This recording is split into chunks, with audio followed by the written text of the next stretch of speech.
Hi, everybody. It's July 8th already. Hope you had a good 4th of July. Uh, Here we go. Well, July will go quick probably and marching through the summer. And if you're in Bellevue, this here our church we call Blessed Bellevue these next few days, Monday, Tuesday, Wednesday. So say a prayer for that we, touch people, bless people, because we're concerned about our beautiful community here in Bellevue. Far better than some of the maddening areas of the country today. So we're very fortunate to be here. I'd like to read from Matthew chapter 9, beginning at 18. While Jesus was speaking, an official came forward, knelt down before him, and said, "My daughter has just died, but come, lay your hand on her, and she will live." Jesus rose and followed him, and so did his disciples. A woman suffering hemorrhages for 12 years came up behind him and touched his tassel on his cloak. She said to herself, "If only I can touch his cloak, I shall be cured." Jesus turned around and saw her and said, "Courage, daughter, your faith has saved you." From that hour, the woman was cured. When Jesus arrived at the official's house and saw the flute players and the crowd who were making a commotion, he said, "Go away. The girl is not dead, but sleeping." They ridiculed him.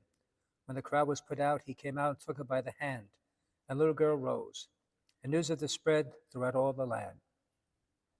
And that reading was just from Matthew, but really, I guess I would say a better rendition of this whole passage was done in Mark in chapter 5. Funny, because Mark is the shortest gospel, and it's known for his moving quickly. So here he has more details in Mark, while Matthew is a much more simpler. Anyway, came a little story here. A father, after tucking the three-year-old child Sammy for bed one night, his parents heard sobbing coming from his room. Rushing back in, they found him crying hysterically. He managed to tell them that he had swallowed a penny and he was sure he was going to die. No amount of talking was helping. His father, in an attempt to calm him down, palmed the penny from his pocket and pretended to pull it from Sammy's ear. Sammy was delighted. In a flash, he snatched it from his father's hand, swallowed it, and then cheerfully demanded, "Do it again, Dad." Well, that's not what Dad had in mind. It sort of backfired. But we had the raising of the young girl in a sense, even with Lazarus, a young girl that she would die once again.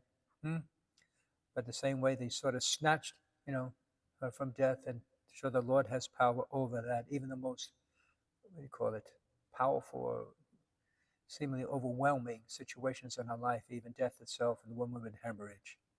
And so we pray that, dear Lord, that we have faith and confidence in you, and we pray to you and trust you in faith. And then we say, dear Lord, you bless others, do it again, and may I have your blessing of healing and hope in my life as well. God bless you.